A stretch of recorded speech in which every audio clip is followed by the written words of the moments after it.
Mon invité aujourd'hui dans Grizzly Media, c'est quelqu'un que vous connaissez pour diverses raisons. Soit parce qu'il vous troll sur Facebook, fait que vous avez commencé à l'haïr, soit parce que c'est une ancienne porn star, soit parce que ça a été également un caméraman dans le monde du porno, soit parce que c'est le musicien de plusieurs groupes, soit des groupes de composition originale, soit des groupes également d'hommage, dont un entre autres sur la lutte, c'est quand même assez malade.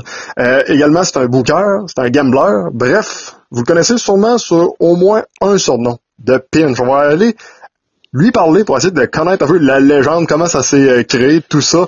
Matt Paré, salut, comment ça va? Ça va, toi? Yes, ça va très bien. Hey Matt, la légende du pinch, on s'était parlé il y a environ un an lorsque j'étais employé chez Ambourse.com, puis on avait un peu démystifié un peu de ton enfance. Ouais, ben j'étais déjà assez baveux à gossant quand j'étais jeune et ça a juste empiré avec les années, en effet, je pense. C'est comme une version amplifiée de quand j'étais jeune. Comment est née la légende du pinch? Comment c'est né? Parce que je veux qu'on commence avec le début. Là. L'idée de se faire pousser la barbe, c'est tel que tel, mais d'avoir un pinch aussi long que le tien, en fait, c'est de la paresse. Je suis vraiment très imberbe, j'ai aucun poil en dessous des bras. Puis mon menton pousse, puis pas le reste de ma face. Fait que je me rase une fois par semaine, mais mon menton, à tous les jours, il est assez poilu qu'il faut que je le rase. Fait que là, par paresse, de pas avoir le goût de me raser le menton à tous les jours, ben je l'ai laissé pousser. Puis quand je me suis rendu compte qu'il allait être démesurément long, c'est comme devenu mon trademark. Puis là, ben si je le coupe, j'ai plus d'identité. C'est la source de tous mes pouvoirs dans un sens. Quand on s'était parlé la dernière fois, t'avais lâché le porn en tant qu'acteur, mais t'étais devenu caméraman. T'as fait quand même un léger retour dernièrement? Ouais, ben c'est sûr qu'après presque un an d'être caméraman, une fois de temps en temps, t'es en arrière de la caméra, puis le gars qui est en avant de la caméra, il bande pas. Fait que là, ton boss se revient de bord, puis il fait comme Hey Matt, ça te tente-tu de le remplacer? Fait que je me suis ramassé à faire une couple de scènes dans la dernière année, un peu malgré moi, mais je le regrette pas. Là. Je l'ai ajouté une dizaine peut-être à mon historique. On s'entend qu'il y a des backups qui, des fois, l'ont, il y en a d'autres qui l'ont pas, mais de ton côté, non seulement tu l'avais, mais en plus de te faire dire, peux-tu y aller? Bon, on s'entend, il y a des jobs pires que ça. Ah ouais, en effet, c'est sûr. La plupart des scènes que j'ai faites cette année, en fait, ironiquement, on voit pas mon visage, rien. OK. C'est des scènes POV, genre point of view, fait que c'est l'auditeur après ça va regarder ça et s'imaginer que c'est lui-même, puis on voit juste comme mon corps et mon pénis d'une façon point of view, fait qu'on me voit pas à face, fait que j'ai pas d'identité dans les scènes que j'ai faites l'année dernière. Est-ce qu'on voit un bout de pinch? Des fois, ça peut trahir. Non, fallait toujours que je l'enlève, puis je faisais aucun son. Tu sais, genre, c'est ça le truc, c'est qu'il faut que tu essaies de pas gémir pour pas qu'on te reconnaisse. Tu sais. C'est anonyme. C'est un truc de réalité virtuelle, en fait. C'est un peu ça le truc dans le porn de nos jours. Là, le monde s'achète des trucs de VR, réalité virtuelle, ils mettent ça, puis ils regardent ça, donc ils se submergent complètement dans la scène, donc ça doit être POV, et il faut pas faire de son pour que le gars puisse vraiment imaginer que c'est lui. Tu sais, on parle d'un bref retour. Là, t'as quitté, de ce que je comprends. Ouais, quitter. C'est tout le temps une question de temps avant que le monde finisse par m'haïr. Fait que, je sais pas. Ils ont dû se saler de moi chez AD4. Maintenant, ils payent des maquilleurs. Je pense que c'est plus important d'avoir des filles bien maquillées que d'avoir 2 caméras, peut-être, je sais pas. J'ai dû trop troller ou trop dire de merde, parce que si t'as vu un peu ce que j'ai fait dans la dernière année, j'ai fait bien des entrevues intro de scène, et souvent, je disais des niaiseries, et je trollais, puis je sais pas, ça a pas toujours fait l'unanimité. Mais j'ai de la misère à me censurer, fait que c'est ça qui arrive. Mais tu sais, je veux dire, dans les 8 dernières années, j'ai été in and out du porno pour plusieurs compagnies, fait que si on se reparle dans un an, je te dirai où je suis rendu. C'est bon. Hey, du côté de la musique, t'avais déjà plusieurs groupes hommages, mais là, puis t'avais aussi, bien sûr, Bukaki, puis des groupes de composition, et là, j'ai l'impression que ça fait juste exploser. Là. D'après moi, d'ici 2 ans, t'es rendu à 30 groupes. Ouais, c'est ça, on s'est parlé il y a un an, j'avais 6 bandes, et là, je suis rendu avec 10. Un peu ironiquement et toujours malgré moi, toutes les bandes que j'embarque dedans, c'est des accidents pas prévus. Il y en a 2 qui sont à cause du Rockfest. J'avais le mandat de booker toutes les tributes ou les bandes hommages au Rockfest cette année, l'année dernière. Puis parmi la liste qu'ils m'a envoyée de ce qu'ils voulaient, il y avait Twisted Sister, que on a décidé de faire. C'est mon hommage à Korn, dans le fond, qui est devenu l'hommage à Twisted Sister. Okay. Puis il y avait hommage à Bob Marley aussi, qui n'était pas supposé d'être moi, mais ceux que j'avais trouvés étaient vraiment pas fiables. Fait que dernière minute, j'ai décidé qu'on allait le faire nous-mêmes. Fait que c'est mon gars chanteur de Cypress Hill, qui est le DJ aussi, qui rappe dans Limp Bizkit, qui est devenu Bob Marley. Puis j'ai monté un band vite fait, puis on a fait le Rockfest, puis on a tous décidé de continuer. Donc ces 2 tributes-là, c'est des accidents du Rockfest. T'as parlé vite au début du band qui doit t'intéresser le plus, de ceux que j'ai joué la dernière année. Ben, c'est malade, mon band hommage à la lutte. Ça, c'est un peu un accident aussi, mais c'est une idée qui me trottait dans la tête depuis longtemps. Je trouvais que ça serait une bonne idée de se déguiser en lutteur et faire toutes les tunes classiques d'entrée des lutteurs de la WWE, de CW d'époque. Et puis, le Comic-Con m'ont contacté, ou des gens qui travaillent avec le Comic-Con m'ont contacté pour faire un spectacle connexe au Comic-Con de l'été dernier au Sofa électrique. Ils ont fait venir un band qui s'appelle Oakley d'Oakley de Californie. Je pense que c'est un band qui se déguise en Ned Flanders, puis qui joue toutes des tunes qui parlent des Simpsons, puis de Ned Flanders en métal bizarre. Puis là, ils voulaient des groupes genre nerd, weird pour ouvrir pour ça. Puis là, ils m'ont contacté. Ils voulaient Bukkake au début, mais ils aimaient pas le nom. Ils trouvaient que le nom de Bukkake fitait pas avec le Comic-Con. On se demande pourquoi. Pour ceux qui savent que ça veut dire. J'ai essayé de leur expliquer que l'orthographe est différent, qu'on allait juste faire des tunes de jeux vidéo en reprise, mais ils n'ont pas voulu. Fait que l'idée s'est propagée à d'autres mondes. Puis là, Mané s'est tombé dans les mains d'un gars que je connais qui, lui, a eu justement le concept de faire le band de lutte. Fait que quand j'ai su que c'est lui qui faisait ça, j'ai dit, OK, c'est sûr, faut que je sois là-dedans. J'ai étudié là depuis que je suis jeune. Fait qu'on se déguise en lutteur. Moi, je suis le Hollywood Hulk Hogan, soit le Hulk Hogan de la NWO. On a Undertaker au keyboard, le chanteur c'est Macho Man, le drummer c'est Roddy Piper, l'autre guitariste c'est Ric Flair, puis le bassiste c'est Bret Hart, puis on fait toutes les tunes des lutteurs des 30 dernières années avec toutes sortes de blabla de gimmicks de lutte, puis on touche un peu à tout. On a peut-être une trentaine de tunes qui vont des années 80 jusqu'à aujourd'hui. On s'entend, tu sais, de décider de faire ça, c'est une chose. De voir si les gens vont embarquer, c'en a un autre. La réaction? C'est bizarre à booker. Le truc du Comic-Con, ça a full marché. Il y avait 200-300 personnes, puis le monde tripait, parce que on fait dans le Comic-Con. Là, après ça, j'étais comme, bon, c'est quoi mon prochain move? On a essayé d'ouvrir pour Spenny, de Kelly versus Spenny à Québec. C'était vide, il n'y avait pas un chat, puis le monde était comme, who the fuck is that? Puis sinon, on a fait un after-party de la WWE au Centre Bell cet été, parce qu'il y a un bar direct à côté du Centre Bell où, une fois de temps en temps, je vais booker des groupes hommages au show qu'il y a au Centre Bell. Mettons que Tool joue au Centre Bell, je book hommage à Tool au bar à côté, puis le monde y vient parce que c'est 5 piastres, mettons, puis c'est pas cher, puis je vais passer plein de fire au show. Fait qu'on a fait ce show-là, puis ça c'était plein, puis le monde tripait leur vie, parce qu'ils sortent d'un show du WWE, fait que nécessairement ils traversent la rue, ils s'en vont au bar, puis ils voient un band qui joue toute leur tune de leur enfance, ça a full poigné. Sinon, on est allé jouer un vrai show de lutte à Kingston, en Ontario, où ce que Ricky the Dragon Steamboat était l'invité d'honneur. Quand même. On a joué sa tune d'entrée quand il est arrivé jusqu'au ring. Puis même lui, il était comme, j'ai jamais vu ça, un band qui fait ça. Il a trouvé ça cool. Puis il y a comme 500 personnes, puis tout le monde a trippé, là. C'était quand même un peu particulier, là. Faut vraiment que tu cibles les bonnes crowds, là. On s'entend que j'ai essayé, mettons, de nous booker sur des shows hommages normales, tu sais, puis ça marche pas autant, parce que le monde, c'est comme, what the fuck is that, t'sais. Si t'écoutes pas la lutte, t'aimeras pas le band, là, tu sais. Hey, il faut absolument aussi que je te parle, justement, tu sais, tu joues dans plusieurs bands. Ça vient-tu dur des fois de jouer un peu de tout ça? Tu sais, quand tu te concentres sur un groupe, sur deux, bon, ok, t'as plusieurs compositions, mais au moins ça reste un peu dans le même genre, là. Si on passe de Bob Marley, Cypress Hill, après ça, Limp Bizkit, après ça, on tombe dans un autre groupe, on tombe avec Korn, après ça, l'hommage à la lutte. Je veux dire, ça en fait quand même beaucoup à apprendre. Sans mentionner que je change d'instrument aussi. Il y en a qui ont la bass, l'autre sur de la guitare. Mais je te dirais que des fois, ça vient un peu overwhelming. Comme justement, le week-end dernier, j'avais un show de rap à Montréal le vendredi. Le samedi, Bob Marley à Québec. Puis le dimanche, j'avais mon premier show avec un autre band que j'ai pas encore nommé. Un band de top 40, genre des tunes populaires qui jouent à la radio des années 60 jusqu'à aujourd'hui. Puis on jouait dans un pub, le Mickey Bean's Irish Pub à Montréal. Tu sais, c'est genre des événements où c'est plein, peu importe c'est quoi le band qui joue. Fait qu'il faut juste que tu joues de la musique, qu'ils vont triper puis danser. Puis ce band-là, il roule depuis des années, puis ils m'ont demandé de remplacer là-dedans. Puis c'est ça qui est drôle, j'ai fait le show, puis ça a été quand même beaucoup de job, là, à prendre une quarantaine de tunes, puis de fitter dans le moule, puis d'aller faire le show. Puis je viens d'apprendre hier, parce que j'avais pas vraiment fait mes recherches sur les membres du band, que le chanteur s'est rendu dans les finales de La Voix. Il a fait des shows avec Marc Dupré, qui est peu connu, puis il a un gros fanbase. J'étais comme, moi, tout le long du show, j'étais comme impressionné. J'étais comme, Chris, c'est donc bien bon, le chanteur. Ben, il a bien fait La Voix, puis je le savais pas en tout. Il me l'a jamais dit, tu sais, genre de gars, il est comme humble. Parce que bon, mais là, je suis dans quelque chose de vraiment mainstream, là, tu sais. Ça fait différent. Ça fait du bien de voir juste des jeunes qui t'écoutent jouer The Weeknd, tu sais, puis des affaires vraiment pop radio, puis sont comme, hey, c'est donc bien bon. Il y en a une couple qui venait me voir, t'es comme, hey, tout en l'air d'un métalleux, joue donc du Pantera. Je connais, ouais, je peux bien jouer, mais le reste du band ne les connaîtra pas. Non, c'est ça. Hey, mais là, tu parles d'un gars de La Voix, c'est qui? C'est Brandon Mignacca. OK. J'écoutais pas La Voix, fait que je savais pas, mais là, j'étais allé checker ça sur YouTube, j'étais comme, OK, il est vraiment solide, il s'est rendu jusqu'en finale, tout le monde l'a aimé, il a fait une série de shows avec Marc Dupré, je suis comme, hey, je suis dans quelque chose de vraiment clean, puis là, ironiquement, on va aller jouer dans le mariage d'une de mes tantes du côté à mon père l'été prochain, puis je suis comme, hey, je vais jouer avec un gars de La Voix dans un mariage. C'est là que tes parents t'ont dit, enfin, Matt, t'as réussi ta vie.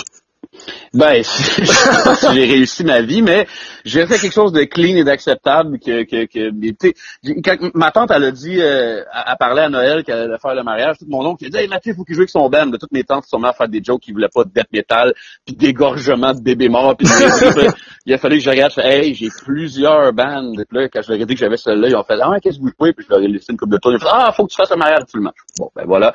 On va faire quelque chose de vraiment clean. Ça fait du bien, des fois, d'être dans des affaires, tu sais, pas marginales. Dans quelque chose de complètement pop, mainstream, puis c'est clean et acceptable, puis je peux dire à ma grand-mère que c'est bon, t'sais. On va parler de gambling également, on va parler de show en boss, mais avant, il faut que je t'adresse la parole sur Vandal Vixen. Ça pogne encore, ça, des shows avec Vandal Vixen? Ben oui, écoute, je suis peut-être plus dans le porno comme tel, mais je suis l'admin et c'est moi qui s'occupe de la fanpage Facebook de Vandal, de son Instagram, ces trucs de même. Fait que échange de services va avec, on y book des spectacles avec mes tributes qui fit, puis elle vient faire des spectacles avec nous autres. Elle va chanter du M&M, elle va chanter du rap. Elle fait des trucs comme du wet tea squirt, quand les bars nous autorisent de le faire, ou elle le fait qu'on voit rien, tu sais. C'est comme du wet t-shirt, mais avec du squirt, on comprend. Elle danse, elle fait toutes sortes de niaiseries, puis le monde, aussitôt qu'elle est là, ils sont juste contents. Tu sais, je pourrais booker mes tributes à Korn, Limp Bizkit, il y a 8 personnes, mais si je book avec elle, c'est rempli. Fait que c'est un petit peu de la prostitution de spectacle. Ce qui m'amène aussi à raconter qu'il y a un an, je te disais que je voulais revenir jouer en Beauce. Oui. C'est pas arrivé l'année dernière. Mais là, ça arrive enfin cette année, un peu grâce à, je sais pas si c'est grâce à Vandal, mais en tout cas, on va venir à la toute nouvelle Petite Grenouille de Saint-Georges et faire tout le zoo au complet, c'est-à-dire Korn, Limp Bizkit, M&M, Cypress Hill et un paquet d'autres affaires. On a jusqu'à 4-5 heures de show, puis les Petites Grenouilles du Québec commencent à nous apprivoiser de plus en plus. On va à Sherbrooke, il y a 500 personnes. On s'en va à Bromont, dans une coupe de bois. On a déjà fait Joliette, on a fait Lévis, souvent, dans le concours Lévis-Ville-du-Roc, que je fais encore cette année avec Twisted Sister et Bob Marley. Fait que au mois de mai, je crois que c'est le 26 mai, c'est pas encore annoncé, on va être à la Grenouille de Saint-Georges. Et si Bob Marley, ça performe bien à la Grenouille de Lévis, on va aussi aller à la Grenouille de Saint-Georges avec cet hommage-là, qui est aussi dans mes hommages les plus clean, si on veut, façon de parler. Excusez-moi. Ben là, oui, c'est ça. Je me pose la question, là, Vandal Vixen à la Petite Grenouille. Bon, la Petite Grenouille... Non, mais là... en fait, non, Vandal Vixen n'est pas booké à la Petite Grenouille. Vandal Vixen est avec nous autres à Lanty, à Québec, le 23 février, et au Resto Pub L'Illusion à Chicoutimi, le 24 février. Mais peut-être qu'en écoutant cette entrevue-là, la direction de la Petite Grenouille de Saint-Georges va vouloir Vandal. Je leur en avais parlé, j'étais comme, si vous la voulez, c'est sûr que ça coûte plus cher, fait que j'étais comme, est-ce qu'on a vraiment besoin d'elle? Mais je veux dire, ça dépend. Il y a des villes qui veulent juste elle, il y a des villes qui veulent rien savoir. C'est vraiment du cas par cas. Il y a des villes qui vont me dire, hey, amenez pas la porn star. Je dis, OK, il n'y a pas de trouble, on l'amène pas. Mais faut savoir qu'elle chante aussi, puis elle chante quand même bien. Ben ça, c'est complètement random. On a commencé ça, en fait, accidentellement en Beauce il y a 5 ans. On a fait un spectacle avec elle. La première, j'ai fait beaucoup de spectacles avec elle dans le temps, dans Bukaki. Dernièrement, j'ai ressorti des vieux vidéos des boulamites là, qui faisaient des niaiseries avec Bukaki. Puis quand Bukaki, on avait fait beaucoup d'affaires avec elle, on avait arrêté, on a fait OK, c'est beau, ça a fait son temps. Puis je commençais mes tributes il y a 5 ans, puis je faisais hey, Pimp Bizkit, ça s'appelle Pimp, elle pourrait être triple là-dessus en plus. Fait qu'on a fait un show en Beauce. Puis on a eu l'idée random, je pense le soir même, hey, veux-tu chanter l'espèce de petite part de la fille dans Superman de M&M?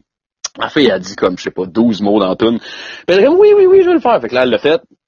On a fait ça une fois de temps en temps. Là, on y a rajouté aussi Monster. Mettons, elle va chanter les bouts de Rihanna dans Monster de M&M. Ouais. Puis elle tripe à faire ça. C'est pas une chanteuse, mais elle quand même ça à note, puis elle se pratique. Là. Elle arrive au show, elle dit j'ai vraiment full pratiqué dans le char. Je suis comme, OK, c'est bon, il n'y a pas beaucoup de mots. Fait que ça marche. Puis sinon, bon, on fait des niaiseries pendant qu'on joue du Korn, des biscuits, elle danse, elle fait des semi-striptease, elle se frotte sur nous autres. Des conneries de ce genre-là, mais le monde est tout le temps surpris de l'avoir chanté. Puis même moi, je pensais jamais que j'allais me ramasser à faire des shows de musique avec elle qui chante, mais écoute, on a du fun. Fait que ça fait de quoi de politically correct. Je dirais, si tu regardes Vandal, tu penses tout le temps au porno, mais si tu regardes l'ensemble de son œuvre sur les internets, c'est souvent le Vandal show, des affaires comme ça, parce que ça c'est pas du tout relié au porno, mais c'est le porno qui la rend populaire, même si on veut, même si elle n'en fait plus ben de ce temps-ci. Elle a changé son mode de vie. Et c'est bien correct comme ça. Matt, faut qu'on parle de gambling. T'as l'air de lâcher ça. Là, le monde est en crise. Les cotes à la bourse, tout le monde a capoté. Matt Paris qui fait plus de gambling, ça marche pas. Ah, ben là, c'est du up and down. Moi, je prends souvent des breaks. J'ai fait une belle run en septembre, octobre. J'avais déposé comme 100$ sur le site, puis j'étais reparti sur le basketball. Je l'ai monté à 2000, puis j'ai essayé de faire des plus gros bets pour essayer de faire un plus gros coup, puis j'ai tout perdu. Fait que je suis encore en break en ce moment. Sinon, je joue au poker de temps en temps. Il y a le Laval Poker Room qui était au bord Dallas où je travaillais, qui a été déménagé pas loin de là. Une fois de temps en temps, je vais y aller, c'est le tournoi à 40$, mais je suis plus dans le gambling comme je l'ai déjà été parce que les finances ne sont pas ce qu'elles ont déjà été. Mais écoute, les années commencent souvent calmes et si on se reparle dans 6 mois, peut-être que ça va être différent ou sûrement que ça va être différent en fait. Là. J'ai aussi accepté un nouvel emploi il y a quelques mois comme booker au Monte Cristo à Sainte-Thérèse, une belle salle de spectacle, bar de pool où je joue depuis 2011. J'ai pratiquement joué là avec toutes mes bandes. Et puis là, il y a eu du changement et tout, puis il y a besoin d'un booker. Fait que c'est moi qui s'occupe de la programmation là. Avec Mathieu Griffin de Side by Side Productions. Puis j'ai ramené une couple de shows de quand même d'envergure là, qui sont pas encore annoncés, mais je peux te dire en avant-première qu'on va avoir Madball, les vrais Madball qui vont venir jouer Monte Cristo. On a Grimmskunk qui s'en vient. Il y a une couple d'affaires de pas pire envergure qui vont jouer là cette année. C'est quand même un beau projet, une belle salle que j'aime bien booker. C'est solide, félicitations. Ben merci, mais c'est ça. Bon, là, à cette heure, je m'adresse à Matt Paré, le gars qui aime ça se faire haïr. J'ai frappé un all-time high en septembre, alors que je fréquentais une actrice porno qui m'a, à sa grande, en tout cas, je suis sûr qu'elle le regrette aujourd'hui, elle m'a mis admin de sa fanpage Facebook et je me suis un peu amusé à troller du monde qui la harcelait parce qu'on s'entend qu'avec les actrices porno, tu sais, comme le inbox de Vandal Vixen, là, il y a du monde là, qui écrivent à tous les jours des écœuranteries, qui envoient des photos de pénis, qui lâchent jamais. Au nom de Vandal, je vais jamais aller les niaiser, mais elle m'a dit, ouais, vas-y, amuse-toi. Fait que vu qu'elle m'a donné le OK, mais j'en ai pogné un, puis j'allais hameçonner vraiment solide, puis il était sûr qu'il allait fourrer la pornstar en question et il allait faire n'importe quoi pour ça. Ça a duré à peu près 2 jours. Moi, j'étais en spectacle avec Unbeing, fait que j'avais beaucoup de temps à tuer pendant les journées, dans ces 2 jours-là. Puis je me suis amusé à y faire plein de niaiseries puis tout. Puis en bout de ligne, ça a culminé que je l'ai fait forniquer un pot de mayonnaise il s'est donné, là. Il s'est vraiment mis la zone dans un pot de mayonnaise, puis il l'a zigné, puis il en a crissé partout. Il m'a envoyé le vidéo. Mais moi, tu sais, je screenshot. J'ai toujours caché l'identité du gars, parce qu'on s'entend qu'il, c'est peut-être pas le lumière, puis je le connais pas, puis je vais pas y faire de tort. Personne ne sait c'est qui. Mais tout le monde a suivi la conversation et ça a été immense. Le monde me parle de maillot à toutes les places que je vois tout le temps, à tous les spectacles que je fais dans toutes les villes, peu importe. Il y a quelqu'un qui vient me faire une joke de maillot. Le monde m'envoie des memes avec des pots de maillot, puis mon nom, puis des niaiseries, puis c'est la mayonnaise, ça a été comme mon événement de l'année, et c'est comme mon plus grand troll de tous les temps. Là. Il doit y avoir une centaine de screenshots de ce gars-là qui culminent avec le pot de mayonnaise, et beaucoup de monde m'ont demandé le vidéo. Tu peux pas poster ça sur Facebook parce qu'on voit son pénis, mais tu peux l'envoyer dans des messages privés. Donc, si n'importe qui écoute ça, venez écrire à Matt Paré et dites que vous voulez voir le vidéo de maillot, et je vais me faire un plaisir de vous l'envoyer. Il y a des centaines de personnes qui l'ont vu déjà. Officiellement, la mayonnaise no-name a presque un nom, parce que même si on connaît pas le nom du gars, on sait que c'est probablement, c'est parti de lui. On va dire ça de même. Exactement. Donc, c'est de la pub pour de la no-name, en plus. Au moins, il n'y a pas une compagnie qui va pouvoir m'actionner. Tu sais, comme Hellmans vont pas venir m'actionner parce que j'ai mis le pénis d'un triso dans un pot de maillot. Hey, Matt, en terminant, je veux te poser la question probablement la plus difficile de l'entrevue. Et à ça, je réponds le plus simplement possible. Ouais. La légende du pinch. Quand est-ce que ça va finir, cette histoire-là? Quand est-ce que je vais le couper, tu veux dire? Non, mais parce qu'on s'entend, le pinch, c'est pas juste du poil. Ça serait trop facile à dire. C'est un homme, c'est une histoire, c'est un historique. C'est Matt Paré. Fait que quand est-ce que cette légende-là, du gars qui réussit toujours à susciter des réactions, peu importe ce qu'il va faire, va s'arrêter? C'est une bonne question, tu sais, je veux dire, j'ai pas planifié de devenir ça. On s'entend que si tu regardes il y a 7 ans, mettons en 2010, personne savait j'étais qui ou presque. J'avais aucun band à l'époque. J'étais zéro, j'avais jamais booké de show, j'avais jamais joué de show non plus pratiquement. J'avais pas encore fait de porno, j'avais rien fait, tu sais. Fait que tout est arrivé depuis 2010-2011. Tout est des accidents. On s'entend qu'à part rentrer dans Bukkake, qui était vraiment mon but, j'avais aucune autre aspiration de faire des bands tribute, de faire, tu sais, tout ça c'est des accidents. Fait que c'est dur à dire combien de temps que ça va durer. Peut-être qu'un jour, je vais me tanner de ça puis je vais vouloir tomber dans l'anonymat. À quel moment je couperai mon pinch et fermerai mon Facebook et disparaîtrai. Peut-être que je vais faire ça jusqu'à ma mort. Je sais pas. M'a dire que tu le dis, c'est pas facile de rouler 10 bandes. J'ai comme 20-25 musiciens autour de moi, plusieurs véhicules. beaucoup d'équipements, beaucoup de logistique, d'instruments, de mémoire, de mémorisation, de planification. Puis des fois, là, il y a des moments où je suis comme, OK, je crisse tout ça là. Mais là, je me dis, ah non, j'ai 100 shows de bouquets dans les 6 prochains mois, je peux pas juste chier dans les mains à tout le monde. Ça prend une patience infinie puis une passion infinie pour ce genre de choses-là. Puis si on se reparle dans un an puis que je suis rendu à 15-20 bandes, je vais probablement avoir beaucoup plus de poils gris. Tu sais, le monde me dit que je fais pas mon âge. J'ai peut-être l'air de 20-25 ans, mais si tu regardes dans mon pinch, il est pratiquement tout gris. Puis il l'était pas il y a 5 ans. Fait que je pense que plus j'ajoute des bandes, aussitôt que j'accepte d'embarquer dans un band, je pense que j'ai comme 4 poils qui deviennent blancs instantanément. Hey boy. Hey Matt Paré, un gros merci pour ton temps. C'est vraiment fort apprécié. Puis c'est sûr, on s'en parlait de cette année. On n'a pas le choix. Là. Ça va devenir un rendez-vous annuel, cette histoire-là. Ben, on va sûrement se revoir en Beauce au mois de mai.